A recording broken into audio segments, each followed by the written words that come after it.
Ahora,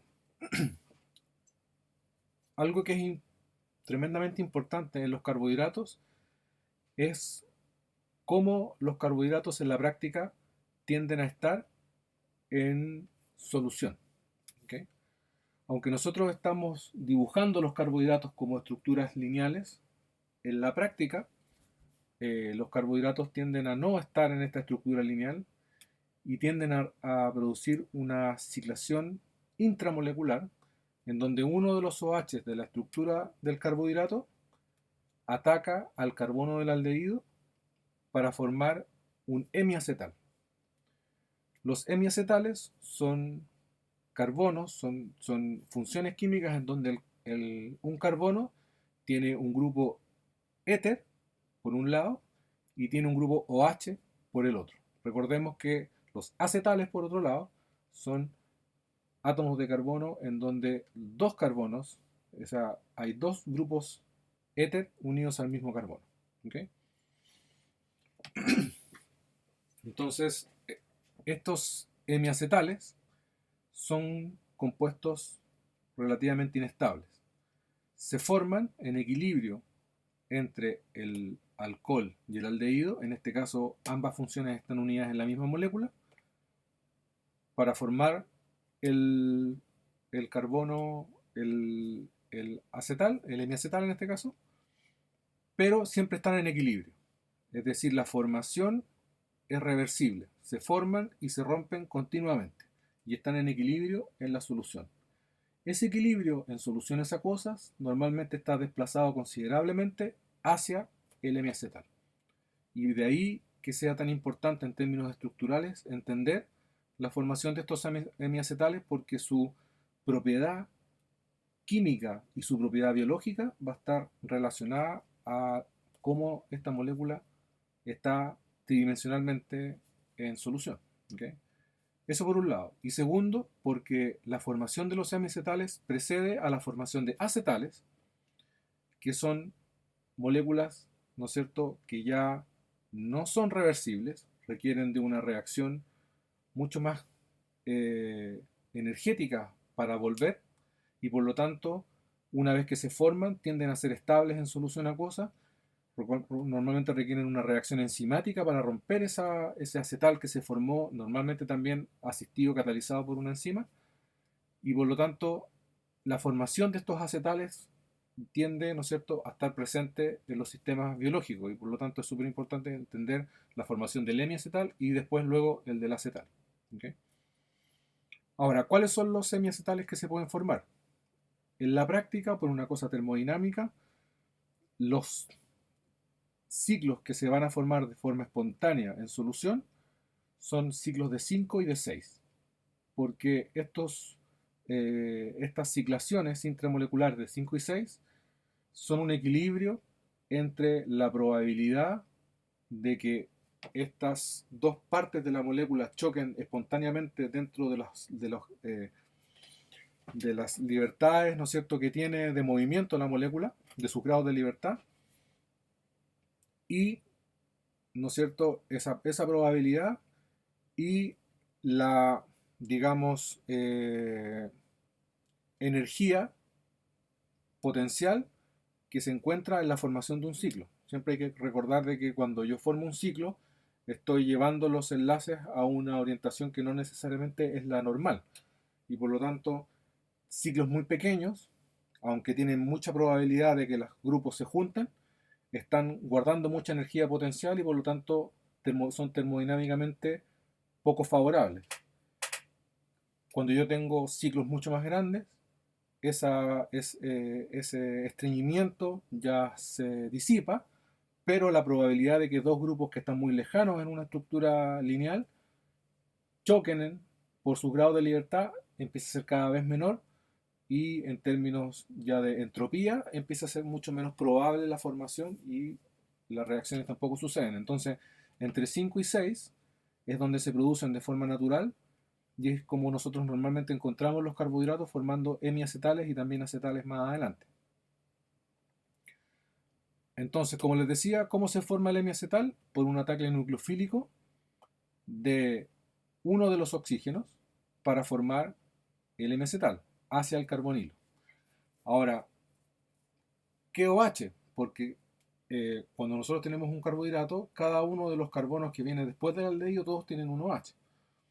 Acá mostramos el ejemplo de un aldehído que solamente tiene un OH en una posición específica y nos vamos a dar cuenta que formamos ciclos de 5 y de 6 llamados furanosas o piranosas, ¿cierto? Furanosa porque el furano es el ciclo de 5 con un OH, con un oxígeno, perdón, y el pirano es lo mismo, pero en ciclo de 6. ¿Okay? Entonces, ¿cómo sé yo qué OH es el que ataca y cuál es la extensión del anillo que formo?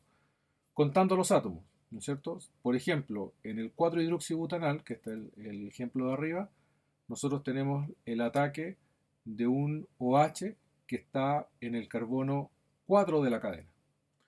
Pero como el oxígeno también va a ser parte del ciclo, ¿no es cierto? Entonces el ciclo nos va a quedar de 5. Los 4 carbonos, incluyendo el carbonilo, más el oxígeno que ataca, tengo un ciclo de 5, formamos un furano o una furanosa. El carbono que fue atacado, es decir, el carbono que originalmente era un aldehído y ahora es el hemiacetal, se le conoce como carbono anomérico. Y no hay que perder de vista la numeración que contenía, ¿no es cierto? La numeración parte del carbono del aldehído, después continúa por la cadena, ¿no es cierto? Esa numeración se sigue manteniendo en el carbono, en el ciclo, ¿no es cierto? En el caso del 5-hidroxipentanal, cuando ese último H ataca, yo tengo 1, 2, 3, 4, 5 carbonos, más el oxígeno, tengo la formación de un ciclo de 6. Por lo tanto, ahora tenemos una piranosa. Y nuevamente el carbono que originalmente era el aldehído, ahora tiene la formación de, ¿no es cierto?, un hemiacetal. Y ese carbono es el carbono anomérico. Ahora, las aldotetrosas, ¿no es cierto?, de 4, por ejemplo, en este caso la eritrosa, solo tiene la posibilidad de formar una furanosa. ¿Por qué? Porque solamente el último oxígeno, si ataca al aldehído, forma un ciclo de 5. No puedo formar un ciclo de 6 porque no tengo, la cadena no es lo suficientemente grande. Necesito un carbono, necesito un OH en un carbono 5, al menos, para formar un ciclo de 6. Entonces las eridrosas solamente van a formar furanosas. Ahora, hay algo interesante en la formación del aldehído, del hemiacetal. Cuando se produce el hemiacetal, el carbono sp2 del aldehído cambia su hibridación a sp3.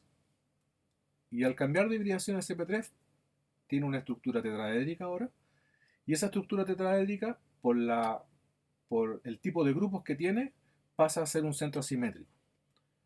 Ahora ese aldehído que antes era sp2 y por lo tanto no podía tener isomería óptica, el carbono ahora, que es el carbono anomérico, tiene el hidrógeno que originalmente era del aldehído, tiene un OH en la posición donde originalmente estaba el oxígeno, también sp2 y que también cambió de hibridación, y tiene los dos lados del ciclo. Y los dos lados del ciclo son distintos. Uno va hacia el lado, ¿no es cierto?, donde originalmente estaba la molécula lineal, o sea, el carbono 2, y por otro lado tengo el oxígeno. Los 4 grupos son completamente diferentes y por lo tanto ese centro pasa a ser asimétrico. Eso significa que la molécula que originalmente tenía 2 centros asimétricos, al formar este ciclo tiene 3 centros asimétricos. Y por lo tanto se agregan 2 posibles isómeros más. Y estos 2 posibles isómeros son esencialmente la orientación con la que queda el OH luego de el ataque nucleofílico del OH que formó el M-acetal.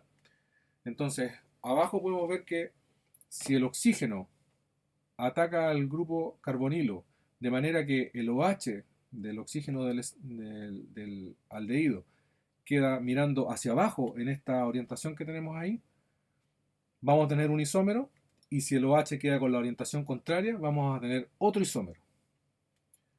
¿Cómo distinguimos si es que nosotros ya teníamos el isómero original? En este caso nosotros estamos trabajando con la D-eritrosa. ¿Cómo sabemos nosotros ahora qué D-eritrosa tenemos?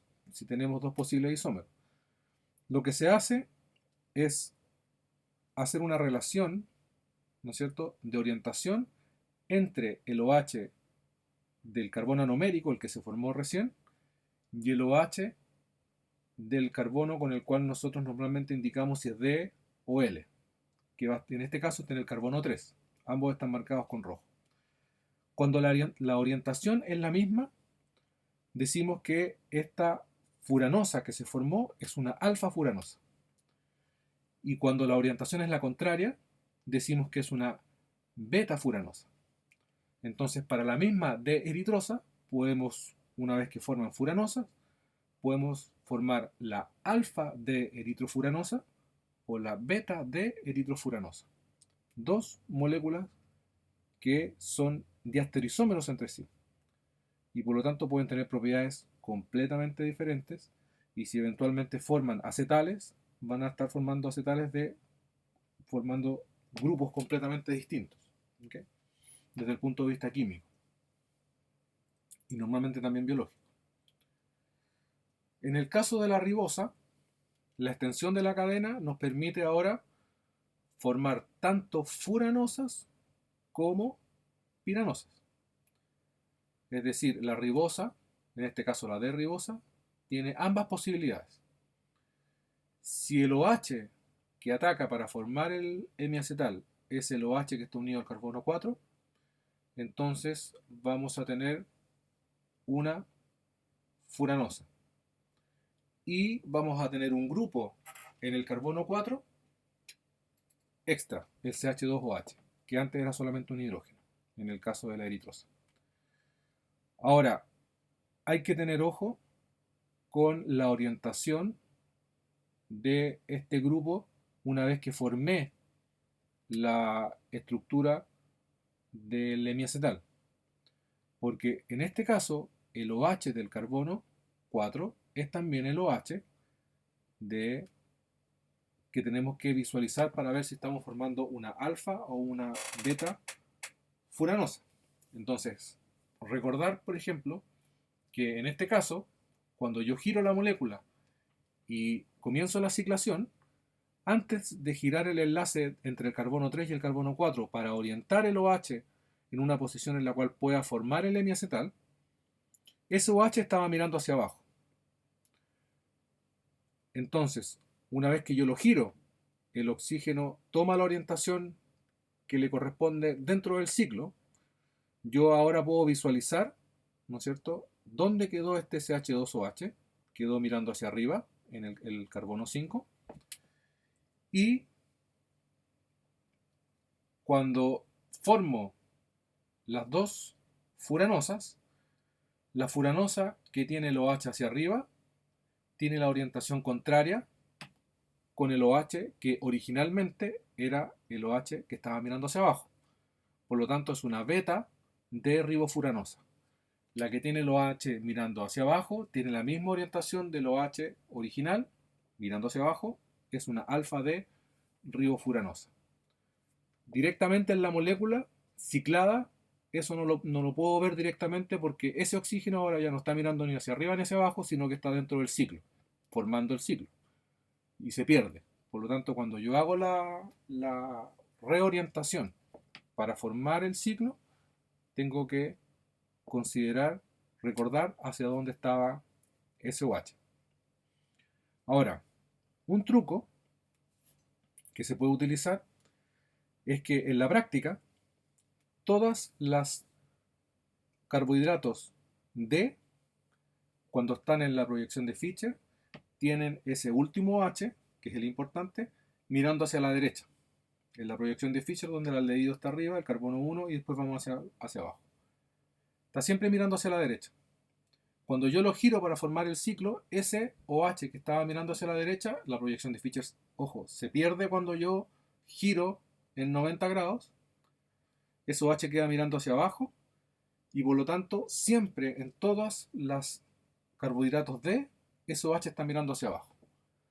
Cuando yo hago el ciclo, entonces, en la práctica, todos las furanosas o piranosas en donde el OH está mirando hacia arriba son beta furanosas o piranosas, y las que están mirando hacia abajo son alfa furanosas o piranosas, siempre y cuando el carbohidrato sea D.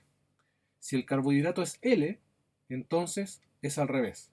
Si el carbohidrato es L, cuando el OH está mirando hacia arriba, es una alfa furanosa o piranosa, y si está mirando hacia abajo, es una beta furanosa o piranosa, es decir, al contrario del ejemplo que estamos viendo.